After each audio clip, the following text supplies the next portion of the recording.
joy and a privilege for me to welcome you to Peachtree, and we're so glad to have you with us today. We're especially glad that you were able to make it to church, to the sanctuary today. My phone was blowing up a little while ago. It's in silent mode, but it was blowing up because a Waymo was trying to make its way through the back 40 lot of Peachtree, which, as you know, is a blood sport for somebody that is a human, much less a driverless car. There's a first time for everything, right? It really is. Well, the invitation of this year is for us to invite you to the foundational command. God creates humanity, He blesses them, and He gives them this edict. He says, be fruitful. And so that's what we were designed for. We were designed to bear fruit. Jesus reiterates this when He says, I have chosen you. I have appointed you to go and bear fruit that will last. In other words, the fruit that God has called us to bear is an eternal kind of quality to that fruit. And we don't really know exactly what that means in terms of its fullness until we get to the end of the book of Galatians, where Paul spells it out for us, shows us, holds up what the fruit looks like. And he said, the fruit of God's own Spirit is like this. It is love and joy and peace and patience and kindness and goodness and gentleness and faithfulness and self-control.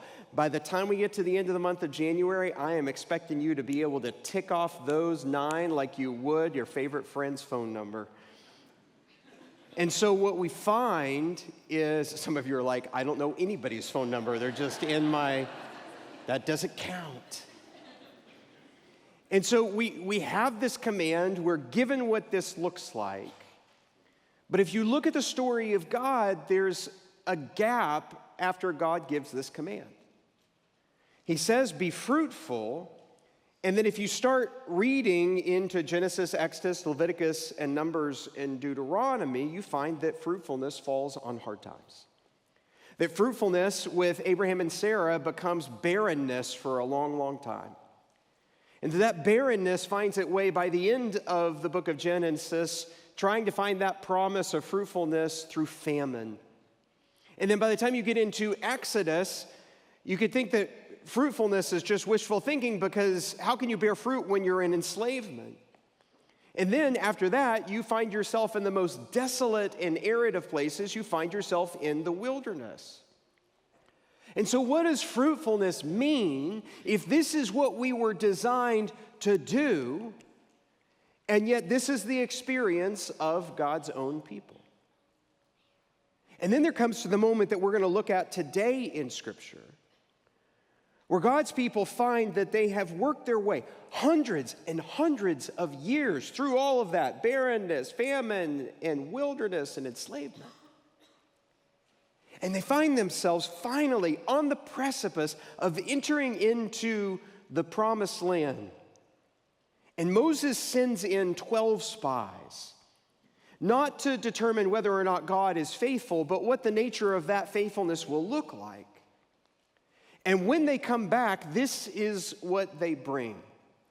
Now, I've never quite understood this part of the story visually. It feels like it's out of a Marvel movie where you're carrying in these giant grapes. What does that look like in the real world? Well, here's an image from a place in Israel. This might give you an idea of what that looks like. And so they bring back this lush, abundant fruit. And you would think God's people, after all of those centuries of all of the difficulty, here's the moment where we're going to go forward. But they don't, because they're afraid.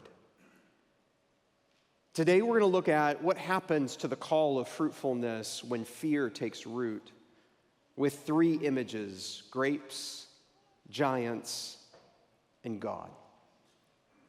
And what we're about to discover is that when we reorient our life around the promises of God, the fear will melt away. So first, let's talk about the first part of this story, grapes, because the promise of God that began all the way back in Genesis to bear fruit is real, and it's ready for you and me. This is how it takes place in the text. In Numbers chapter 13, it says this: when they reached the valley of Eshcol, They cut off a branch bearing a single cluster of grapes, and two of them carried it on a pole between them, along with some pomegranates and figs. Very specific language here, not just symbolism. But it's such a seminal moment for God's people. By the time you get to the modern state of Israel, when they were printing some of their first coins, this is some of the first coins of Israel for the modern state of Israel, to show that symbolism of the grapes.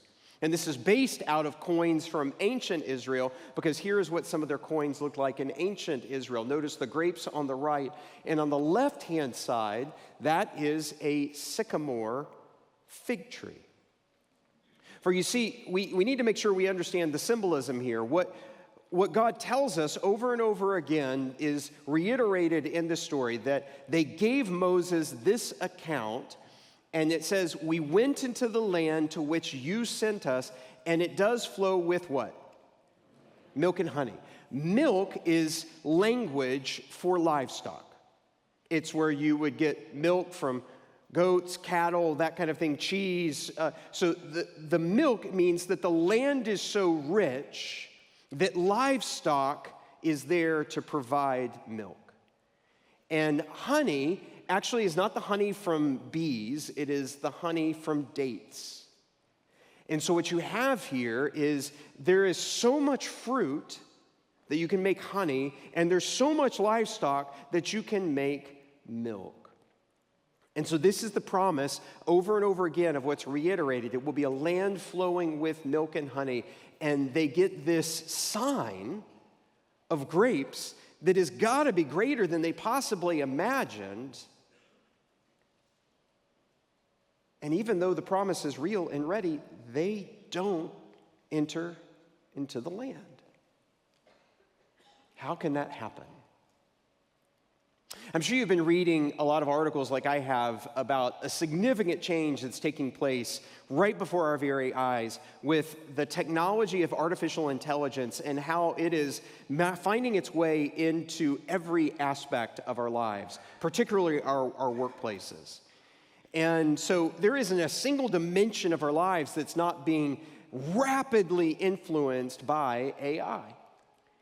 There was an article that showed on what ChatGPT's primary uses are.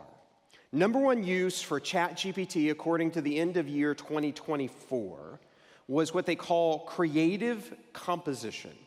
In other words, you're making a song, you're writing an email, you're trying to get some workflow for whatever assignment that it is, you're trying to do creative writing, whatever it is, some sort of creative, artistic expression, composition, the learned language model is the primary usage that's what that is for.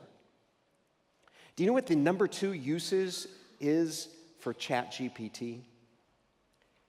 Companionship. Even more specifically, companionship that includes sexual activity. And the most shocking thing of all that I read, that over 50% of those using AI for romance are already in a committed relationship. They're using AI for romance and companionship, and they're already in a romantic relationship. And you got to back up and you're like, whoa, how is this possible? Well, you see, a real relationship is messy. The algorithm's not going to tell you whatever you want whenever you want it. It doesn't work on your desires. It doesn't work on your preferences. You have to compromise. You have to work together. A real relationship is messy and it's hard. It's not true with AI. Always seems to meet you right where you are and meet your needs and treat you the way that you deserve. And so we are becoming, with technology, more and more risk averse with real relationships, and we prefer the wilderness we know over the promised land we don't. I tell you that to say, while the technology may be new, the fear behind it is ancient. that God's people have always been stymied when fear takes root. That you have this promise and you have the evidence of this promise, and yet you're not willing to do the hard work of the real thing, and you settle. When fear takes root, we discover that the promise is real and ready, but we won't step forward. And the reason for that is that we move from grapes to giants is that our fears magnify obstacles and they shrink our identity. Here's how it says it in the text. We can't attack those people. They're stronger than we are.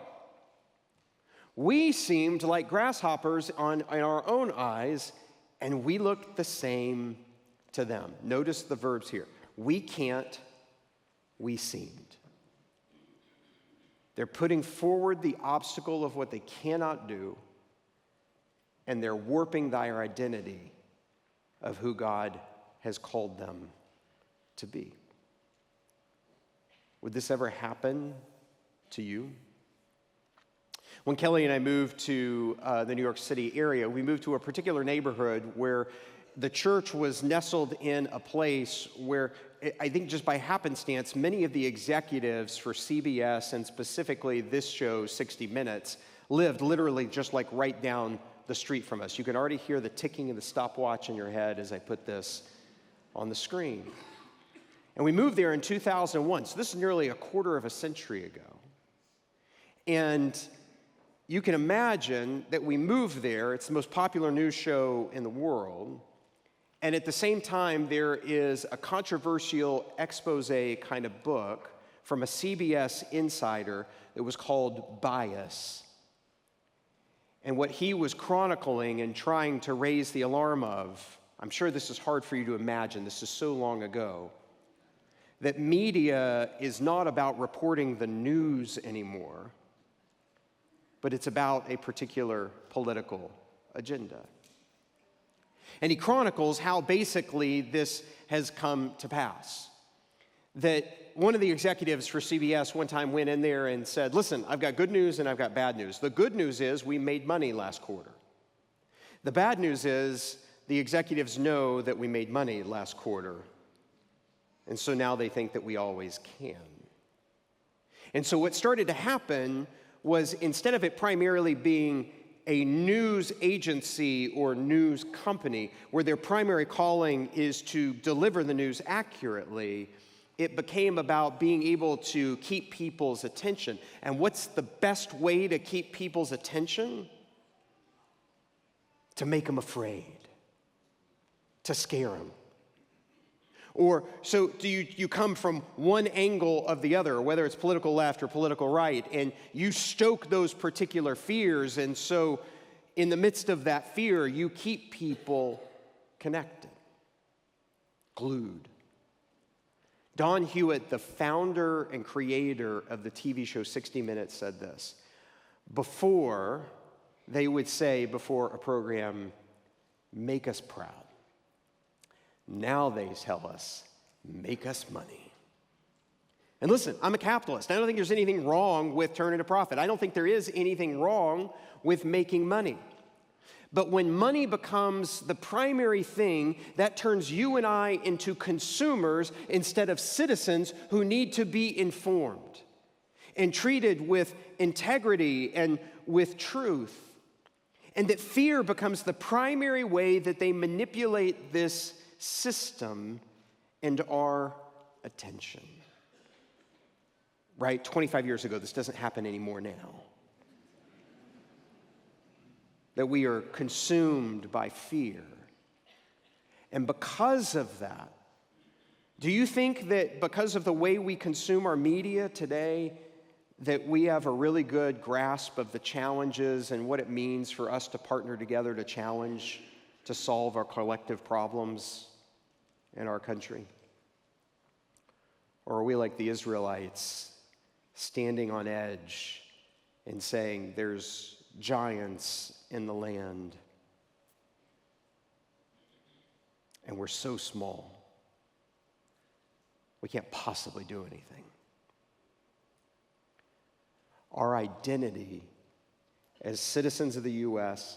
and as Christians placed in a country has been warped by the manipulation of fear. When fear takes root, you've got the grapes, you've got the giants, but finally, you have God. The opposite of fear is faith, and faith pulls us to recenter our reality around God's own presence. This part is the best part of the story, and it's worth quoting in full. Then Moses and Aaron fell face down in front of the whole Israelite assembly gathered there. Joshua, son of Nun, and Caleb, son of Jephunneh, who were among those who had explored the land, tore their clothes. You would tear your clothes in grief and in blasphemy. Tore their clothes and said to the entire Israelite assembly, "The land we passed through and explored is exceedingly good. If the Lord is pleased with us, he will lead us into that land, a land flowing with milk and honey, and he will give it to us. Only do not rebel against the Lord." Being consumed by fear is a form of rebellion.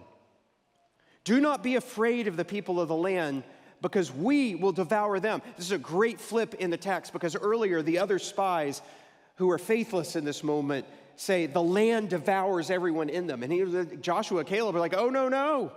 In this minority report, we'll devour them. Their protection is gone. Why? The Lord is with us. And there's that command that repeats over and over again in scriptures. Do not be afraid. Do not be afraid. Be strong and courageous. When we used to live in Texas, I got an invitation to go to a pastor's retreat at this place. It's called Laity Lodge. This is what the inside of the lodge looks like. It's built for only around 30 people or so. And through those big windows behind the fireplace is the Frio River. And the Frio River is a jewel in the midst of the wilderness. Look at the green water that has carved out these limestone canyons and the shrubby oak trees that cling to the nourishment of that area. Well, because I had some obligations, I don't even remember what, I wasn't able to go to this pastor's retreat, which I was so excited to go to because one of my heroes was going to be leading it, a guy by the name of Eugene Peterson. And so I was going to make the commitment to go, but I couldn't go during the day. I had to go at night. Now, you need to understand, and I'll turn particularly to younger people, no GPS, no cell phones, and no maps. I had this thing called a paper map. And I had to take a highway to a small road to a farm road to a dirt road. And I kid you not, the dirt road ended into this very location. That's the Frio River. But imagine it wasn't during daytime, it was nighttime. And you pull up and you see that the road literally T-bones into the river. And it's like kind of a cloudy night, not much moon, headlights are basically all I can see. And my headlights do see this sign. Yes, you drive in the river. Wasn't so sure about my Honda Accord driving in a river. Turns out that portion of the river is a very firm limestone base and is only most of the time just a couple of inches deep. But this was dark. Nobody to call. This is what it looked like driving in the dark. What do I tell you this for? Church, you got to drive in the river. You think this is the end of the road. You think you can't possibly go any further than this. But God has given you a sign a very clear sign that says, this is where you're supposed to go. This is where you're headed. The greatest impediment that we have as followers of Jesus today to advancing the faith is our fear. We have a profound lack of courage. Do not be afraid. Do not be afraid. And I'm not talking about the kind of courage that enables you to be a culture warrior and to be combative. I'm talking about the courage to know that the promises of God are real and they're ready, and that you and I are here to inherit and to inhabit them for you and for other people. That the command to be fruitful is not been lost through barrenness, famine, enslavement, or wilderness. God's people, because of a lack of faith, lose an entire generation in the wilderness. They're right there. All they need to do is to march forward in faith.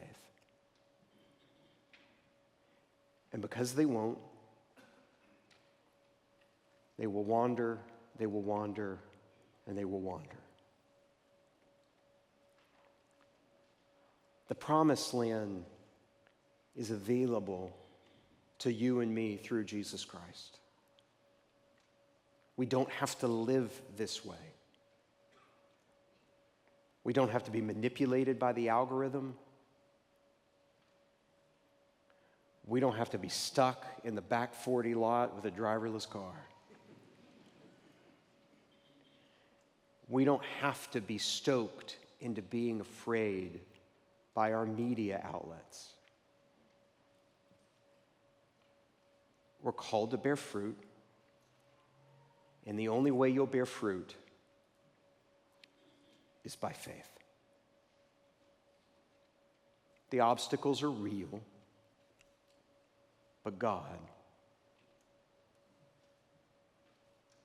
is with us. That's what this table's about. He's with us. I want to put on the screen a single cluster of grapes that I took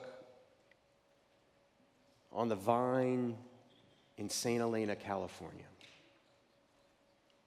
and that I kept as a lock screen on my phone for a while. You were made to bear fruit.